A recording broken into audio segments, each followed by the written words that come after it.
Hi, എല്ലാവർക്കും നമസ്കാരം. ഞാനിപ്പോൾ തൃശ്ശൂർ ജില്ലയിലെ കാനാട്ടുകര പുളിപ്പറമ്പിൽ ശ്രീ ഭഗവതി വിഷ്ണുമായ ക്ഷേത്രത്തിന് മുന്നിലാണ് ഉള്ളതാട്ടാ.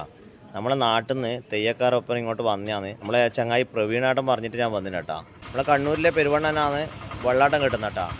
ഈ ക്ഷേത്രത്തിൽ തോറ്റംപാട്ട് മഹോത്സവം തുടങ്ങലാണ്. മാർച്ച് 31, ഏപ്രിൽ 1, 2, 3, 4 5 ദിവസത്തെ ഉത്സവമാട്ടാ. അപ്പോൾ ഇന്നാണ് തുടങ്ങൽ. അപ്പോൾ രാവിലെ തന്നെ ഗണപതി ഹോമം കഴിഞ്ഞു. നമ്മളെ കണ്ണൂരിൽ നിന്ന് വന്ന ആൾക്കാർ ഞാൻ കാണിച്ചു തരാം. ഇത് നമ്മുടെ ചങ്ങായി പ്രവീണാട്ടെ, നിങ്ങൾ കണ്ടിട്ടുണ്ടാവും. നമ്മൾ ശബരിമലക്ക് ഗൈഡായിട്ടും പോകുമ്പോൾ കുറേ വീഡിയോ ഇട്ടിരുന്നത് കണ്ടിട്ടുണ്ടാവും. ഇത് പ്രണവാട്ടൻ, ഇത് ആകാശാട്ടൻ കേട്ടാ. വെള്ളാട്ടത്തിൻ്റെ സഹായത്തിന് വന്ന രണ്ടേട്ടന്മാരാണ്. നമ്മളെ വെള്ളാട്ടം കെട്ടുന്ന പെരുവണ്ണാൻ ഷമേജ്. നിങ്ങളെല്ലാം ഇയാളുടെ കുറേ തെയ്യെല്ലാം കണ്ടിട്ടുണ്ടാവും. കൊയ്യത്തെ വീട് കേട്ടാ. വെള്ളാട്ടത്തിൻ്റെ മുടിയെല്ലാം ആക്കി വെച്ചിട്ടുണ്ട്. 10 മണിക്ക് മല ഇറക്കുക, 12 മണിക്ക് ഏകദേശം ഒരു 12 മണിയാകുമ്പോൾ മല ഇറക്കും കേട്ടാ. തുടങ്ങൽ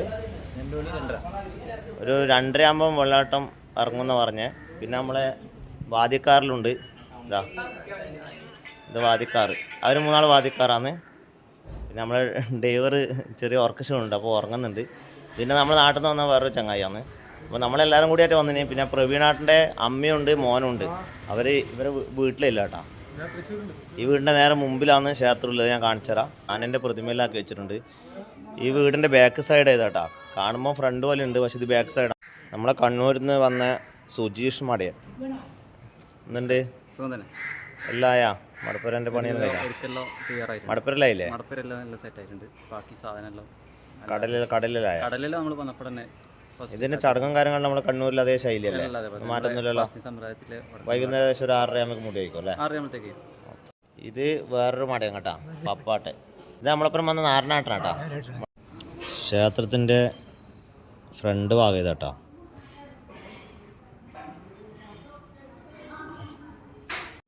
ഈ ക്ഷേത്രത്തിൻ്റെ ശാന്തിക്കാരൻ കലേഷാണുണ്ട്. അപ്പോൾ കലേഷാണ് നമ്മോട് ക്ഷേത്രത്തിനെ കുറിച്ച് പറഞ്ഞു തരും കേട്ടോ. ഇതാണ് പുളിപ്പറമ്പിൽ കുടുംബക്ഷേത്രമാണത്. ഇതിൽ പ്രധാന മൂർത്തി വിഷ്ണുമായ, അതിനോടനുബന്ധിച്ച് കരിങ്കുട്ടി, പിന്നെ മൂക്കാഞ്ചാത്തൻ എന്ന് പറഞ്ഞ ഒരു പ്രതിഷ്ഠ, പിന്നെ മുത്തപ്പൻ. പിന്നെ അതിൻ്റെ പരിവാര മൂർത്തികൾ പുറത്ത് 2 മുത്തപ്പന്മാരുണ്ട്. പിന്നെ മലനായാടി മലമ്പുറത്ത് ഉണ്ടാകരണം. പിന്നെ പുറകിലായിട്ട് മണ്ണുടയൻ എന്ന് പറഞ്ഞൊരു സ്ഥല സംബന്ധമായിട്ടുള്ള ഒരു മൂർത്തികളുണ്ട്. പിന്നെ നാഗങ്ങൾ, പിന്നെ അവിടെ ഭുവനേശ്വരി, വീരഭദ്രൻ, മുത്തപ്പൻ. ഇങ്ങനെയാണ് ഇവിടുത്തെ പ്രതിഷ്ഠ. ഇവിടുത്തെ ഇന്ന് ഉത്സവം, കളമ്പാട്ടുത്സവം ആരംഭമാണ്. രാവിലെ ഗണപതി ഹോമം ഉണ്ടായിരുന്നു. പിന്നെ ഇവിടുത്തെ വിശേഷാൽ പൂജകളുണ്ടായിരുന്നു. ഇനി നാളെ നാഗക്കളം, അതിൻ്റെ അടുത്ത ദിവസം മുത്തപ്പന് വിഷ്ണുമായയ്ക്ക് കരിങ്കുട്ടിക്ക് കളം, അവസാന ദിവസം ഭഗവതിക്ക് കളം. അതോടനുബന്ധിച്ച് പുലർച്ചെ ഗുരുതി തർപ്പണം. അതോടുകൂടി വാർഷികമായിട്ടുള്ള ഈ കളമ്പാട്ടുത്സവം ഇവിടെ അവസാനിക്കും. അപ്പോൾ ഈ തെയ്യം എന്ന് പറയുമ്പോൾ ഈ മുത്തപ്പൻ വെള്ളാട്ടം മാത്രമേ ഉള്ളൂ? അതുള്ളൂ. അത് വിശേഷമായിട്ട് നമ്മൾ ഇപ്പോൾ കുറച്ച് വർഷങ്ങളായിട്ട് നമ്മൾ ഇവിടെ നടത്തി വരുന്നതാണ്. അതല്ലേ, കുറച്ച് വർഷമായിട്ടില്ല. കുറച്ച് വർഷമായിട്ട് നമ്മൾ കണ്ണൂരിൽ നിന്ന് ഇവരിപ്പം വരാൻ 6 വർഷമായോ അല്ലേ? അതന്നെ, ആ വർഷം തന്നെ വരാൻ ആദ്യമായിട്ട് വരുന്നത് നിങ്ങൾ തന്നെ. ഒരു 6 വർഷമായി ഇവിടെ വെള്ളാട്ടം കഴിപ്പിക്കുന്ന കേട്ടോ. അതുവരെ പൂജകൾ മാത്രമേ ഉള്ളൂ, വെള്ളാട്ടമില്ല. അപ്പോൾ 6 വർഷമായിട്ട് നമ്മളെ കണ്ണൂരിലെ ആൾക്കാർ തന്നെയാണ് വെള്ളാട്ടം കഴിക്കുന്നത്. പ്രധാന നടത്തിപ്പുകാരൻ മഠാധിപതി ആയിട്ടുള്ള ആളാണ് പ്രദീപേട്ടൻ. അവരെ തറവാട് വീടായിരിക്കും അല്ലേ? തറവാട് പഴയ വീട് ഇവിടെ ആയിരുന്നു. അവരുടെ ഒരു പാപ്പനായിരുന്നു, അച്ഛൻ്റെ അനുജനെ ആയിരുന്നു താമസിച്ചിരുന്നത്. അപ്പോൾ പുതിയ വീട് എടുത്തരും. ഇദ്ദേഹം ഇവിടെ ഇതൊക്കെ നോക്കാൻ വേണ്ടി, ഇവിടുത്തെ കാര്യങ്ങളൊക്കെ നോക്കാൻ വേണ്ടിയിട്ട് ആ സ്ഥലം ഇദ്ദേഹം മേടിച്ചു. ഇവിടെ താമസമായി. ഇവിടെ ഇപ്പോൾ കാര്യങ്ങളൊക്കെ വെളുപ്പിന് അവരുടെ പൂജയും ദിവസം അവരുടേതായ രീതിയിലൊരു പൂജ,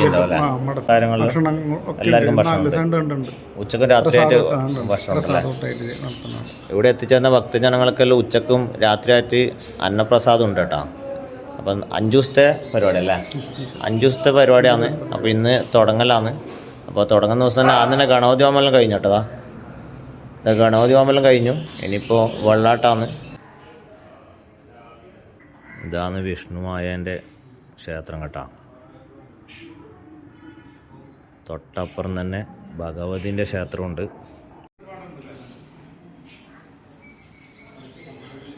ക്ഷേത്രത്തിന് തൊട്ടടുത്ത് തന്നെ നാഗസ്ഥാനമുണ്ട് കേട്ടോ. ഇതാണ് ഭഗവതി ക്ഷേത്രം. ആ കാണുന്നതാണ് പ്രദീപാട്ടം കേട്ടോ. ഈ ക്ഷേത്രത്തിൻ്റെ അവകാശമാണ് ഈ ഏട്ടൻ്റെ വീടായത്. വീടിന് നേരെ മുന്നിൽ തന്നെ ആ ക്ഷേത്രം ഉള്ളതാട്ടോ. ഏട്ടൻ പറ, ക്ഷേത്രത്തിനെ കുറിച്ച് പറയാത്ത കുറേ വർഷത്തെ പഴക്കമുണ്ടോ, എങ്ങനെയാന്ന്? പഴക്കം എന്ന് പറഞ്ഞാൽ ഇപ്പം അച്ചാച്ചൻ്റെ അച്ഛനും അവരൊക്കെ ആയിട്ട് കൊണ്ട് നടന്നിരുന്നത് നമ്മളത് കണ്ടിന്യൂസ് ആയിട്ട് നടത്തി പോരുന്നെന്ന് മാത്രമേ ഉള്ളൂ. അവരൊക്കെ ചെറിയ രീതിയിലായിരുന്നു. നമ്മൾ വളരുന്നതിനനുസരിച്ചിട്ട് അവരെ നമ്മൾ ഭംഗിയായിട്ട് നോക്കി കൊണ്ടുപോകണം. അതിൻ്റെ ഐശ്വര്യം കൂടെ എല്ലാവർക്കും ഉണ്ടാവണം. ഒരു കൊട്ടിൽ പോലെയായിരുന്നു, ഇപ്പം ഇങ്ങനെയൊക്കെ ആക്കി. പണ്ട് ആദ്യം കൊട്ടില പോലെ ചെറിയൊരു കൊട്ടിലായിരുന്നു, ക്ഷേത്രം പോലെ പോലെയാക്കി. കുറേ അവകാശികളുണ്ട്. നിങ്ങൾ ഒരു ആളേലും ഒരു അവകാശം? എൻ്റെ അച്ചാച്ചനൊക്കെ ആയിട്ട് പൂജയൊക്കെ ചെയ്തിരുന്നത്. അച്ഛൻ്റെ അച്ഛൻ, അവരുടെ അച്ഛനും ഇവരൊക്കെ ആയിട്ടാണ് നോക്കിയിരുന്നത്. സ്ഥിരമായിട്ട് പൂജയുണ്ട് അന്നേരം? നിത്യപൂജയില്ലേ, മാസത്തിൽ പൂജ, കലശുണ്ട്. വൈകുന്നേരം വിളക്ക് കത്തിക്കലോ അത്ര? അല്ല, കാലത്ത് വിളക്ക് കുളിപ്പിച്ച് ഭസ്മം മാലയൊക്കെ ചാർത്തി അങ്ങോട്ട് പോരും. അങ്ങനെയാണ് മുമ്പ് ചെയ്തിരുന്നത്. നേദ്യം മാസത്തിലൊരിക്കൽ ശാക്തേയമായിട്ടുള്ള ശാക്തേയ പൂജയിലുണ്ട്. ഇവിടെ സ്വാമിക്ക് കള്ളും മാംസമൊക്കെ വെച്ചിട്ടുള്ള പൂജ മാസത്തിലൊരു ദിവസം. ഉത്സവം എല്ലാ വർഷവും ഇതേ ഡേറ്റ് നടത്തുന്ന? അത് ഡേറ്റ് നോക്കില്ല, അത് മേടം മാസത്തിൽ നമ്മുടെ എല്ലാവരും സൗകര്യമൊക്കെ നോക്കിയിട്ടില്ല. ഈ ക്ഷേത്രത്തിൻ്റെ അടുത്തെല്ലാം വീടുണ്ട് കേട്ടോ. ഈ വീടെല്ലാം ഇവരെ കുടുംബ വീട് തന്നെയാണ്. ഈ ഏട്ടൻ്റെ അന്യൻ്റെ 2 വീടാണ് അപ്പുറം കാണുന്നത് കേട്ടോ. ഇവർ കുടുംബക്കാരെല്ലാവരും കൂടി ഇങ്ങനെ നടത്തുന്ന കേട്ടോ, ഉത്സവമായിട്ട് അങ്ങനെ നടത്തുന്നതാണ്. നമ്മളെ കണ്ണൂരിൽ നിന്ന് വന്ന വണ്ടിയാട്ടോ ഇത്, ട്രാവലർ. മുത്തപ്പനെ മലയിറക്കേണ്ട സമയമായി. അപ്പോൾ അതിൻ്റെ ചടങ്ങ് നടന്നുകൊടുക്കലാണ്.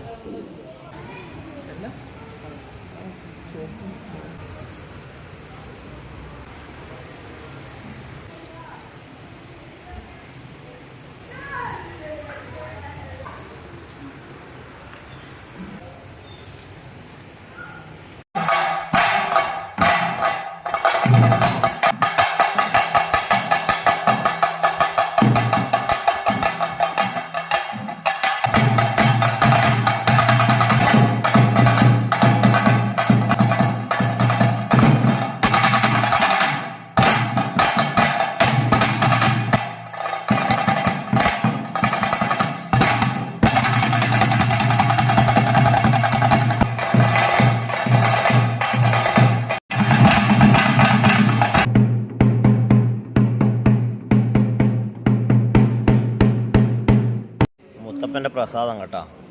കടല, അവില്, തേങ്ങാപ്പോള്. കള്ള് നമ്മൾ കുടിക്കലില്ലാത്തതുകൊണ്ട് മുത്തപ്പൻ നമുക്ക് തന്നിട്ടില്ല. ഇത് പ്രവീണാട്ടൻ്റെ മോനാട്ടാ. ഇവിടെ ഒരു ഹായ് പറഞ്ഞട്ടെ. അങ്ങനെ എല്ലാവരും ചോറ് കഴിക്കാൻ വേണ്ടി ഇരുന്നിട്ടുണ്ട് കേട്ടോ. ഏകദേശം സമയമായി. മുത്തപ്പനെ മലയിറക്കി. ഇനിയിപ്പോൾ എല്ലാവരും ചോറ് കഴിച്ച ശേഷം മുത്തപ്പൻ വെള്ളാട്ട് ഇറങ്ങും കേട്ടോ. അവിടെ എന്തെല്ലാം കറിയില്ലേ? പൈനാപ്പിൾ കറി, ഇത് അവിയല്, കാളൻ, തോരൻ, കൂട്ടുകറി, അച്ചാറ്, പപ്പടം, സാമ്പാർ. അടിപൊളി. ഉപ്പേരി ഉണ്ടല്ലേ? അപ്പോൾ അടിപൊളി നാടൻ സദ്യ കേട്ടോ. എല്ലാവരും ഇരുന്ന് കഴിക്കുന്നുണ്ട്. നിങ്ങൾക്കൊന്ന് അത്ര ചോറ് കൊണ്ടു? അത്ര ചോറ് കൊണ്ടു? നോക്കിക്കൊന്നല്ലേ കഴിക്കാൻ തുടങ്ങിക്കോ. കഴിച്ചിട്ട് അഭിപ്രായം പറ. കേട്ടോ. രസമുണ്ട് കേട്ടോ, രസം.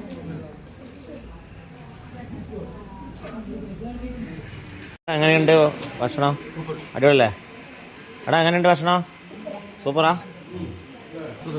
പാലട പ്രഥമനാണേ, പായസം അടിപൊളി. ആ പപ്പടം കൂടി മിക്സ് ആയിക്കോ. ഒന്നും പറയണ്ട,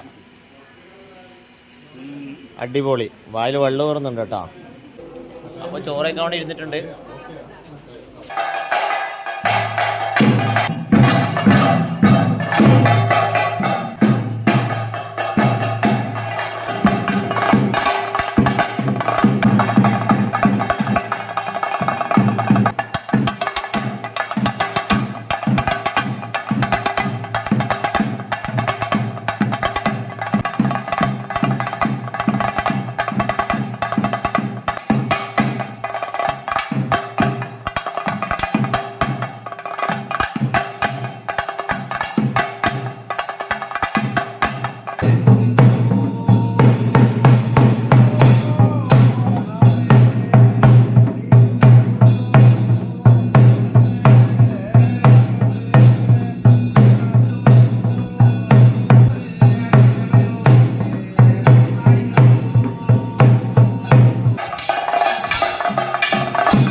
മുത്തപ്പനോട് എന്താ ചെയ്യുന്നപ്പോഴും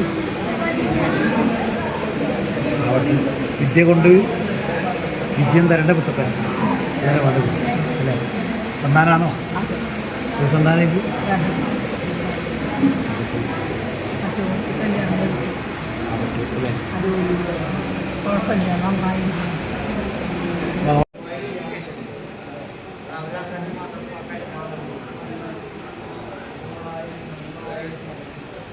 ഇതിനുവേണ്ടി പ്രവർത്തിക്കണം അല്ലേ? ആരും കൊണ്ടുതരുമായിരുന്നു. ഇന്നത്തെ കാലത്തൊന്നാണ് അനുഭവങ്ങളൊന്നും കൊണ്ടുതരില്ല അല്ലേ? എന്നാണ് കേട്ടോ. ഐശ്വര്യങ്ങൾ ഭഗവാൻ തരാ, ദീർഘായുസും പരിപാലനവും ഭഗവാൻ തരാം കേട്ടോ. പരിപാലിച്ചെടുക്കുക, സങ്കടക്കൂട്ടിലേക്ക് കളയാതെ വെക്കപ്പെടണം, നടപടിക്ക് പോകാനും കേട്ടോ.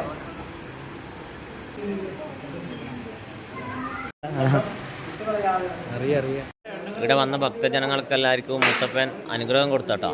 അപ്പോൾ ഇനി തൊട്ട് ഇവരെ തറവാട് വീടുണ്ട്, അപ്പോൾ അടുത്തേക്ക് മുത്തപ്പൻ പോക്കാന്ന്. ഈ ഒരു വീട്ടിലും ഇത് തൊട്ട് മുമ്പിലൊരു വീടുണ്ട്. ഈ 2 വീട്ടിൽ പോകും കേട്ടോ. ഇത് മൂത്ത ഏട്ടൻ്റെ വീടാണ്, മറ്റേ അനിയൻ്റെ വീടും. അപ്പോൾ അടുത്തേക്കാണ് ഇനിയിപ്പോൾ മുത്തപ്പൻ പോകുന്നത്.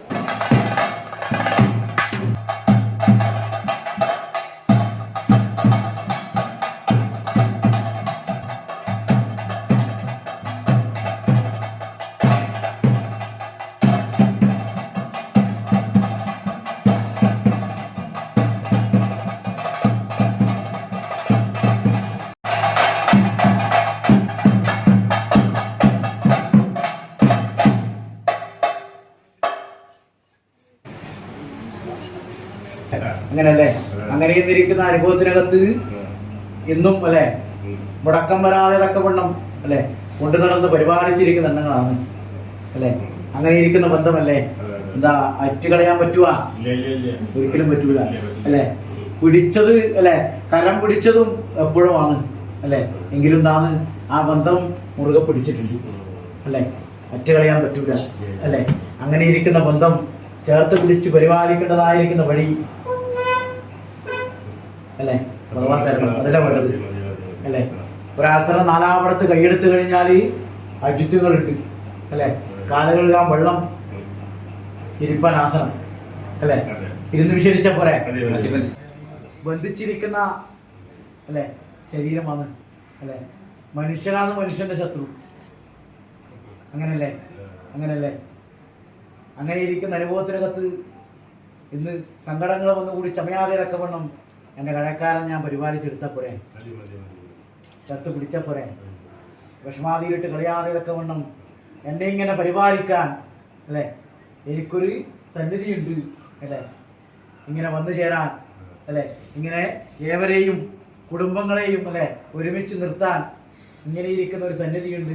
ആ സന്നിധിക്കകത്ത് ഈ ദേവനുണ്ട് അല്ലേ. ശേഷം ദൈവാധീനങ്ങളുണ്ട് എന്ന് എന്താ വിളിക്കലേ?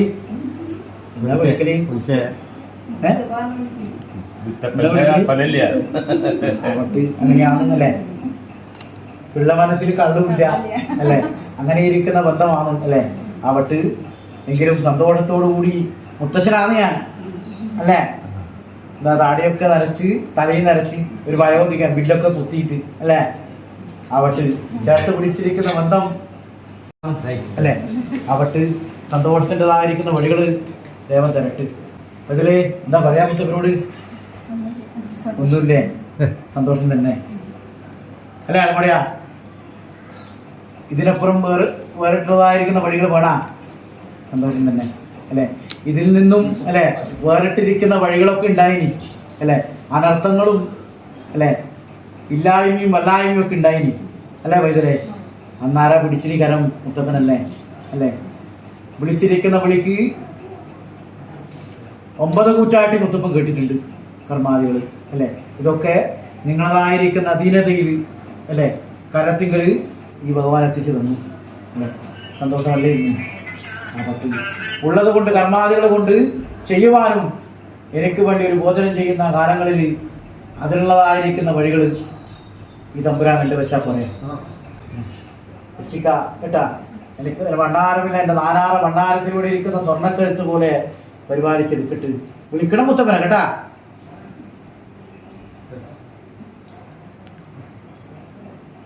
ഇതിന്റെ പ്രായമായിട്ടു അല്ലെ, പ്രായമുള്ളൂ അല്ലെ, അധികമായി പോയാ ഇല്ല അല്ലെ, ചെറുതല്ലേ, നിങ്ങൾക്ക് ചെറുതന്നല്ലേ അല്ലെ.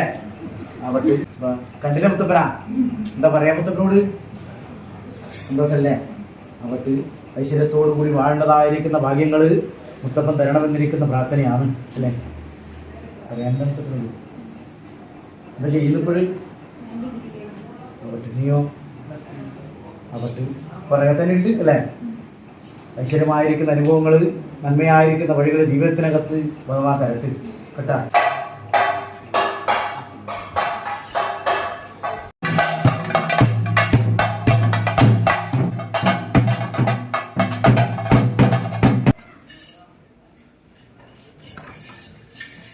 നിങ്ങളായിരിക്കുന്ന പൂർവികന്മാരെ തട്ടുതലച്ച് പടാഭിഷ്ടമാക്കി ഇങ്ങനെ അല്ലെ ഈ വേലിക്കകത്ത് ദേവി ചൈതന്യത്തെ കുടിയിരുത്തി അല്ലെ. അതിൻ്റെ കൂടെ ഇന്ന് അല്ലെ ഈ ഭഗവാനെയും കൂടി കണ്ടു അല്ലെ. സന്തോഷം തന്നെയല്ലേ. ആവട്ട് പറഞ്ഞ കാര്യങ്ങളൊക്കെ സഫലമായ എല്ലാം ഇതിലെ ആവട്ട് മുത്തപ്പൻ പറഞ്ഞത് അങ്ങനെയാണ് അല്ലെ. സന്തോഷല്ലേ, സന്തോഷമായ നിനക്ക് ആവട്ട്. മാതാവ് അല്ലെ, മാതാവ് എന്നിരിക്കുന്ന അനുഭവം അല്ലെ എന്താണ്, അതികഠിനമാണ്, പ്രയാസമാണ് അല്ലെ. ആവട്ട് അതിൻ്റെതായിരിക്കുന്ന വഴി ഭഗവാൻ തരും. സങ്കടം വേണ്ട നിനക്ക് കേട്ടാ. ഞാൻ തന്നതാണ് കേട്ടാ. ഞാൻ തന്നിരിക്കുന്ന സന്താനം എൻ്റെ കരം കൊണ്ടൊരു ഭോജനം കൊടുക്കണ്ടേ അല്ലേ. ക്ഷീരാണ് അല്ലേ, സ്നേഹത്തോടു കൂടി തന്നതാണ്. പുത്രസ്നേഹം, വാത്സല്യം എന്നിരിക്കുന്ന അനുഭവത്തോടു കൂടി സ്വീകരിക്കട്ടോ ഞാൻ അല്ലെ. എൻ്റെ പൈതങ്ങളായിരിക്കുന്ന കാര്യകർമാദികളും വിഷമാദികളും ഒക്കെ മുത്തപ്പനെ കൊണ്ട് എടുക്കുക കേട്ടോ. വിഷമാദികൾ വന്നു കുളിച്ചമയുന്ന കാലത്ത് ഈ കൈലാസവാസിയെ വിളിച്ചോ. മനം നൊന്ന് വിളിക്കുമ്പോൾ മനസ്സറിഞ്ഞ് കൂടെ ഉണ്ടാവും ഈ ദേവൻ.